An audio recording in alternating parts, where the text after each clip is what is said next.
Olá! Ponte Guarani, Red Bull e PM elogiam vereadores por iniciativa da torcida mista. Distritos do Ouro Verde e Campo Grande estão a uma votação de se tornarem realidade. Câmara aprova pagamento de honorários para procuradores municipais. Essas informações você confere agora no Jornal Câmara Notícia.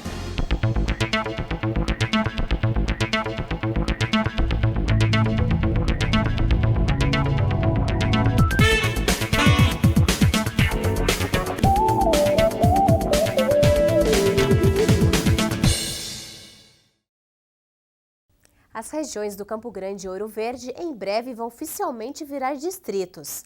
O projeto de lei foi aprovado em primeira discussão na Câmara. Veja na reportagem de Rafaela Dias. São mais de 430 mil habitantes, 240 mil só no Ouro Verde e 190 mil no Campo Grande.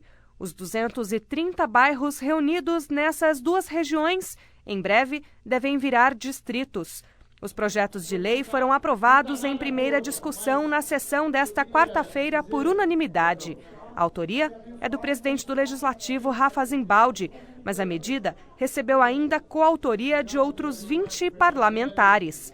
O processo foi longo. Esse processo iniciou uma discussão em 2009 aqui na Câmara, mas esse processo já vem desde 1996, com a própria população, com as lideranças da região Ouro Verde e da região do Campo Grande. Inicialmente foi um debate sobre a emancipação dessas duas regiões, depois veio amadurecendo e a transformação em distrito. Então nós iniciamos aqui com uma comissão de estudo, onde nós fizemos, junto com o Instituto Geográfico e Cartográfico do Estado de São Paulo, que é ligado à Secretaria de Planejamento, todo um trabalho, tanto na região do Ouro Verde quanto na região do Campo Grande, definido e tendo o parecer favorável do IGC e da Secretaria de Planejamento, nós demos andamento no processo eleitoral em si, porque isso dependeria de uma requisição de 1% do eleitorado da cidade de Campinas, requerendo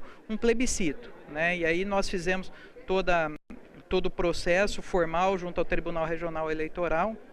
Depois nós aprovamos um outro projeto aqui na Câmara, também porque a Câmara tem que autorizar a realização desse plebiscito. E aí nós aprovamos também, todo esse processo foi encaminhado ao Tribunal Regional Eleitoral e foi realizado as eleições o ano passado. Nas eleições gerais de 5 de outubro de 2014, os eleitores de Campinas aprovaram a criação do Distrito do Ouro Verde por 54,15% dos votos válidos e do Campo Grande por 53,84%. Rafa Zimbaldi lembrou ainda que ele foi responsável pela Frente Única em defesa da criação dos dois distritos. Nós fizemos a campanha, eu fui responsável, fui presidente da Frente Única em defesa da criação desses dois distritos e a população aprovou.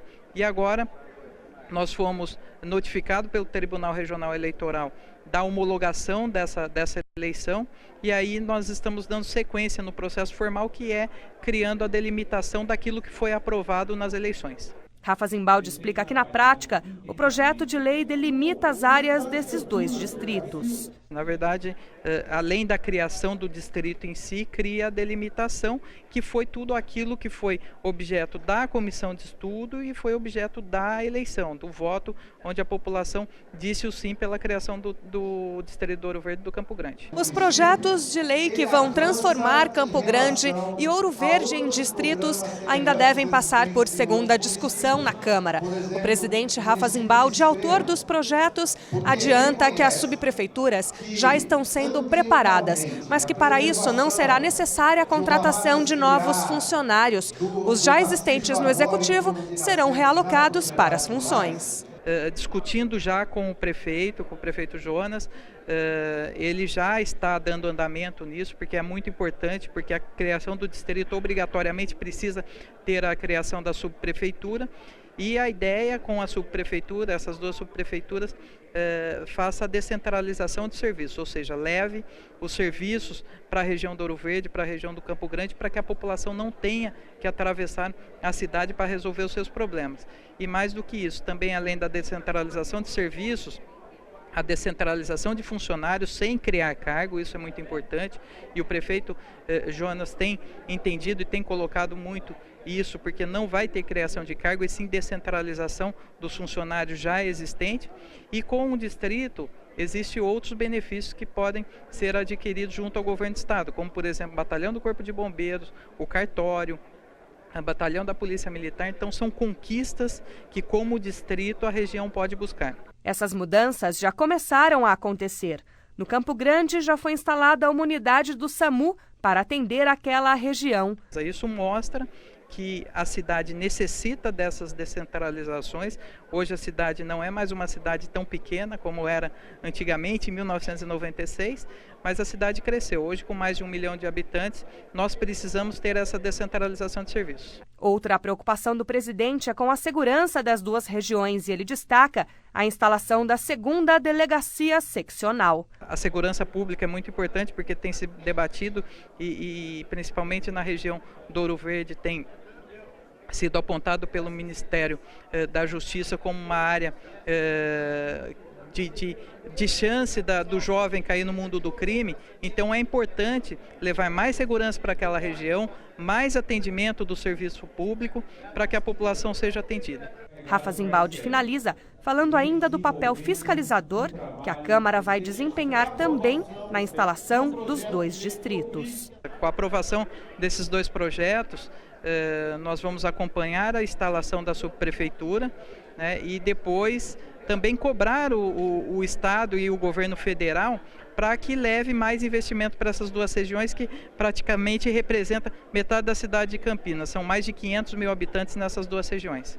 Em debate público realizado no plenário da Câmara Municipal para analisar o projeto de lei dos vereadores Luiz Carlos Rossini, do PV, e Luiz Henrique Cirilo, do PSDB, que prevê espaços destinados à torcida mista em partidas realizadas em estádios de Campinas, os 3 times de futebol da cidade e a Polícia Militar elogiaram a ideia, mas pontuaram que há uma série de obstáculos a serem superados para que a proposta seja viável.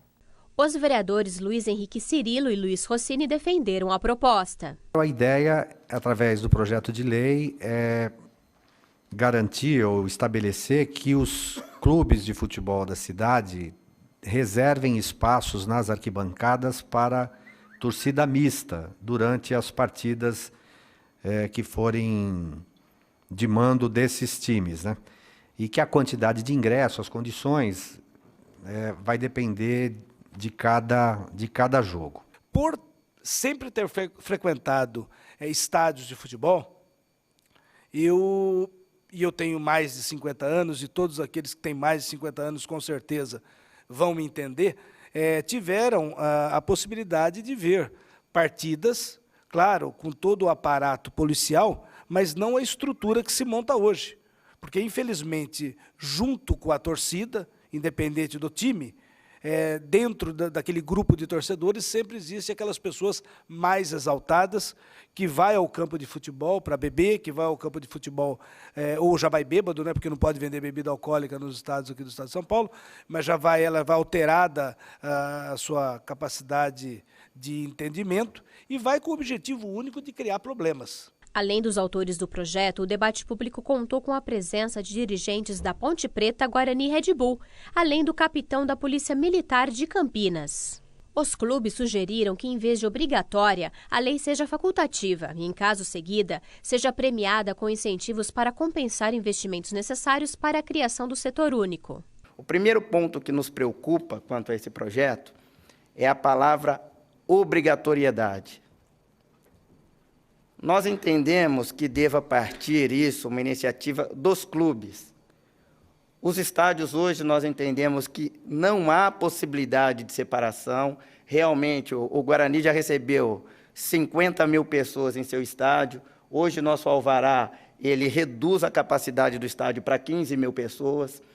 Com uma divisão tríplice, nós teríamos, sim, a perda de arrecadação, a perda de público, e isso na questão financeira, como bem abordou o Sérgio Carnieri, para os clubes seria muito preocupante. Só que entendemos que mais preocupante que isso é a questão da obrigatoriedade. Tudo aquilo que é imposto para que venha na forma de imposição, ela precisa obrigatoriamente que os clubes estejam preparados para isso.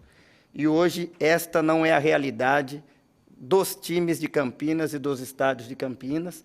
O diretor de patrimônio da Ponte Preta, Sérgio Lataro, leu uma mensagem do presidente de honra do time, Sérgio Carnielli, que não pôde estar presente. Gostaria, antes de mais nada, de elogiar os vereadores pela ideia e pela abertura democrática para que ela seja discutida. Em tempos em que constantemente nos vemos cercados pela violência, qualquer iniciativa que tenha como objetivo promover a paz, como esta, é digna de elogios. No entanto, ainda que na teoria a ideia seja muito boa, acredito que ela é utópica, que infelizmente é impossível de sustentar na prática. O presidente do Red Bull, Rodolfo Kussarev Júnior, iniciou sua fala dizendo que o Red Bull não se encaixa nos padrões de torcida dos times brasileiros, por ser um clube empresa e com uma torcida em formação. O que a gente poderia fazer aqui é dividir um pouquinho com os senhores a experiência que a gente teve esse ano, que nós fizemos um jogo com torcida mista. Então, como o Red Bull não tem ainda uma torcida tão grande para encher o estádio que a gente joga hoje, que é o estádio da Ponte Preta, no nosso jogo contra o Palmeiras a gente fez uma experiência de torcida mista. E, do ponto de vista conceitual e do ponto de vista numérico, o resultado foi excelente. Porém, se a gente for fazer uma avaliação total do processo, a gente também viu problemas. O capitão da PM, Alexandre Cabreira, explicou que o artigo 13 do próprio Estatuto do Torcedor estabelece que entre as condições para entrar em um estádio estão não portar objetos, bebidas ou substâncias proibidas ou suscetíveis de uso agressivo e consentir em ser revistado. Entendo extremamente importante, para que chegássemos a um nível de não haver abordagens em estádios, que os clubes investissem em segurança, que hoje existe. Não há necessidade de um torcedor ser abordado, né, de sofrer esse tipo de constrangimento, se o clube ele investir em quais aspectos. Exemplo, um sistema de monitoramento, eu vou citar aqui rapidamente, né, onde ele é controlado a sua entrada, e num sistema onde você tenha, como foi bem citado, não lembro por qual dos participantes aqui da mesa, a questão de um sistema de verificação de metais, né, com armamentos de metais. O advogado alvinegro Reginaldo Exarque defendeu mais punição. São medidas que você consegue tomar para tentar diminuir e para trazer de volta o torcedor, porque quando você começa a punir mais severamente os baderneiros, você consegue dar credibilidade e tranquilidade para aquele torcedor que quer ir, quer ver, quer levar a família, o filho, torna muito mais tranquilo. O vereador Rossini se disse satisfeito com as diversas opiniões exibidas e ressaltou que tudo o que foi dito será analisado mais a fundo. A gente quer ouvir todo mundo. A ideia da proposta é realmente ter o espaço com torcida mista e, a partir disso, estimular as pessoas a voltarem a frequentar os estádios de futebol. Agora, nós temos que analisar o que é necessário para que isso seja atingido. Então é isso que esses debates vão proporcionar, né? A gente ouvimos dos dirigentes, da Polícia Militar, né? O Estatuto do Torcedor é uma lei que está aí para ser cumprida, e ainda nem todos os artigos ou dispositivo do Estatuto do Torcedor está sendo observado, né? No caso de Campinas, dos estádios daqui, ele falou, precisamos resolver essas condições estruturais também, né? Para você garantir as condições de segurança para quem chegue no estádio. A Comissão de Saúde realizou audiência pública para prestar contas dos investimentos nos primeiros 4 meses desse ano. Veja na reportagem de Gabi Prado. A Comissão Permanente de Política Social e de Saúde realizou nesta quarta-feira a 15ª audiência pública de prestação de contas do Fundo Municipal de Saúde de Campinas. Em pauta, os investimentos e gastos dos primeiros 4 meses do ano. É sempre importante essa prestação de conta para que a população possa conhecer todos os investimentos que estão sendo feitos na saúde, e uma também que essa prestação cumpre, né, com a lei federal, aonde a Secretaria de Saúde tem que passar todos os relatórios de investimento. Então, é mais um trabalho importante da Câmara Municipal. A assessora técnica do Departamento de Gestão de Planejamento mostrou as metas da Prefeitura com relação ao atendimento. Um dos números alarmantes são os casos de sífilis congênita. De janeiro até abril, 23 bebês nasceram com a doença. Essa alta segue uma triste tendência nacional. De 2005 até 2013, os números aumentaram 153% em todo o país. Agora, a Prefeitura de Campinas estuda medidas para conter o avanço da sífilis entre grávidas. A implantação do teste rápido de sífilis, também que se dará agora no segundo semestre, isto irá contribuir para diminuirmos o número de pessoas com sífilis na região. E com isso, a gente com certeza vai diminuir o número de sífilis congênita. Já Reinaldo Antônio Oliveira, diretor do Fundo Municipal de Saúde, órgão que gere os recursos da cidade, apresentou os gastos e investimentos. O balanço do fundo aponta que a Prefeitura investiu mais do que o mínimo pedido tanto na Lei Orgânica Municipal quanto na Emenda Constitucional Federal. Mas ainda existem desafios. O desafio é, como fiz na apresentação, é a gente sensibilizar os outros entes estaduais e federais na conquista de mais recursos necessários ao investimento de saúde no município. Esse é o grande desafio. A Câmara aprovou na sessão desta quarta-feira o rateio no pagamento de honorário aos procuradores da Prefeitura de Campinas. A mudança na lei já segue para a sanção do prefeito. Veja. O pagamento de honorários aos procuradores municipais através de rateio foi aprovado na sessão desta quarta-feira em segunda discussão na Câmara. A medida surgiu através de uma mudança de legislação e que já vem sendo estudada desde 1993. Antes, o pagamento era dividido por categorias. Agora, ele será dividido igualmente. Quem fala sobre a iniciativa é o vereador Marcos Bernardelli, que, além de advogado, foi o relator do projeto no Legislativo. Ele explica que a novidade vai fazer uma correção, além da valorização da categoria. É não só valorizar, mas sanear um equívoco originário da lei de 1993. Me recordo que, enquanto secretário da OAB aqui em Campinas e depois como presidente, nós tivemos uma bandeira que era aquela onde os procuradores viessem a receber a sucumbência. Ou seja, quando a prefeitura tem procedência num pedido judicial, a parte contrária tem que pagar os honorários do advogado e esses honorários não eram destinados aos procuradores. Em 93, começou-se ao pagamento ou aos pagamentos a esses procuradores, mas ali nós fizemos uma divisão. Nós, como eu digo assim, eu participei da conversa e no momento foi o que for possível se adequar. Nós tínhamos os procuradores administrativos e os procuradores judiciais, procuradores com uma carga horária e procuradores com outra carga horária. Votou-se com o compromisso de, logo à frente, corrigir essa dificuldade apresentada. A alteração na lei, segundo Bernardelli, é mérito de muito diálogo entre a categoria, o executivo e o sindicato. Depois de 21 anos, nós estamos realmente sanando esse equívoco. O prefeito Jonas Donizete teve, assim, altivez em encaminhar para casa, juntamente com o secretário municipal dos negócios jurídicos, Dr. Mário Orlando, os procuradores que acompanharam e trabalharam, o próprio sindicato dos procuradores. E hoje, para grata satisfação, eu figuro como relator na Comissão de Constituição e Legalidade. O voto foi favorável, nós já vamos para a segunda etapa hoje, que é o mérito. Bernardelli explica ainda que os servidores inativos também serão beneficiados com a mudança na lei. Hoje, far-se-á um caixa único, tanto os procuradores da ativa como os inativos também receberão os honorários, porque aqueles que trabalharam então, o resultado dos processos depois de anos de trabalho está acontecendo agora. E os que trabalham agora também, no futuro, também está garantido quando se aposentarem. Então nós vamos ratear de forma igualitária a sucumbência entre todos os procuradores da Prefeitura. Para o vereador, é vitória para a categoria e a oportunidade de dar a devida importância para esse cargo público. Não tenhamos dúvida, são advogados do município. A nossa lei, a lei do Estatuto da Advocacia, contempla o advogado em receber a sucumbência quando no ganho da causa.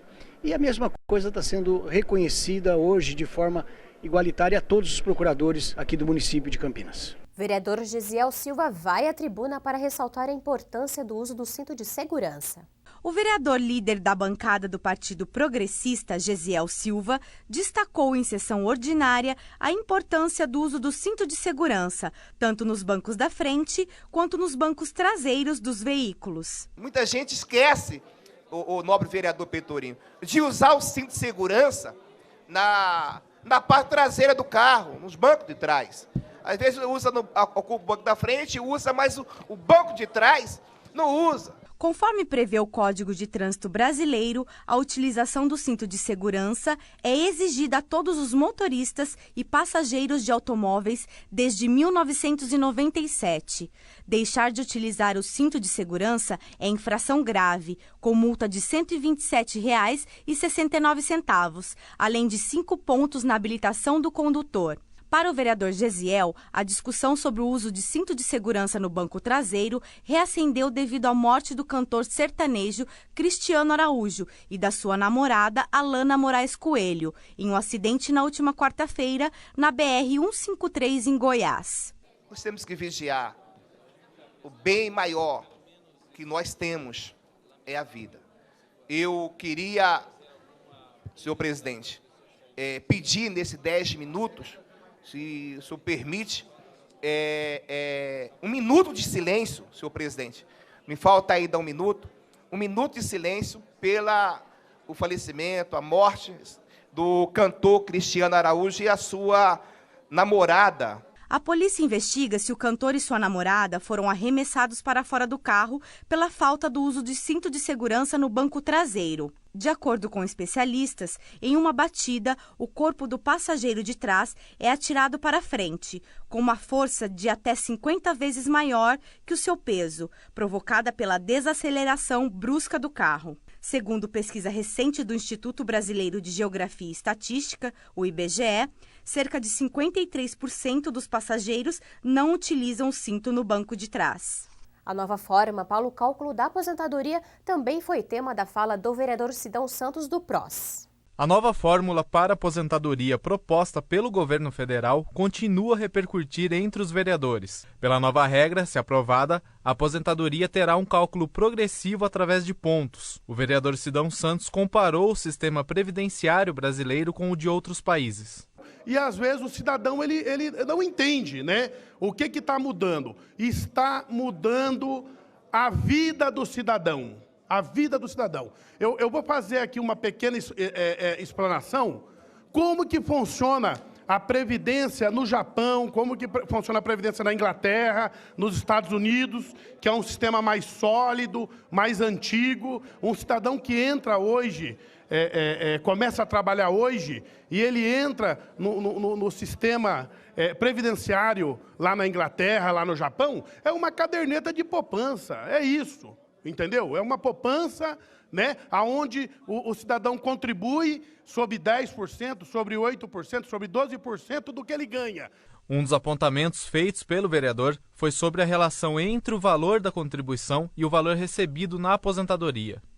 O contribuinte ele não é individualizado no Brasil, você não recebe o extrato de quanto que você tem lá na sua conta. Você não recebe o extrato, em qualquer lugar do mundo você tem um extrato de quanto que você tem depositado na tua conta. Aqui é tudo jogado na massa, e uma massa de dinheiro que o governo usa mal. Ele usa mal, ele acaba pegando o dinheiro da Previdência Social e investindo em outras áreas. Coloca-se lá para votar uma lei, a maioria dos deputados, com todo respeito, não sabe nem o que está votando. Essa é a realidade, não sabe nem o que está votando. Essa é a realidade. E também não procura estudar para ver como que funciona. E acaba votando. E ferrando, literalmente ferrando, milhões de trabalhadores nesse país. O projeto da Street Store Campinas, um sistema de doação onde as pessoas em situação de rua escolhem a roupa como se estivessem em uma loja, está organizando uma grande arrecadação de peças e calçados de qualquer tamanho, além de cabides e cobertores.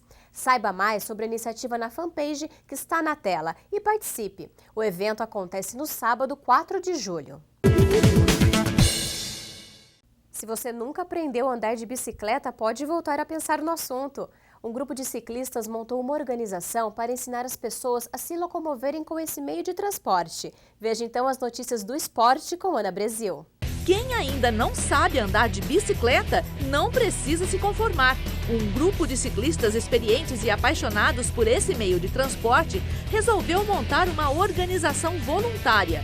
Os denominados Bike Anjos ajudam pessoas de todas as idades que queiram aprender a andar de bicicleta na cidade com mais segurança. A ONG, presente em diversas cidades do planeta, acaba de chegar em Campinas. E neste domingo, dia 28, espera quem quiser aparecer no cartódromo da Lagoa do Taquaral, das 9 ao meio-dia. É só pegar a magrela e correr para lá, aprender a pedalar finalmente.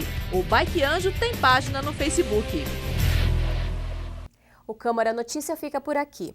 Continue com a nossa programação e até a próxima.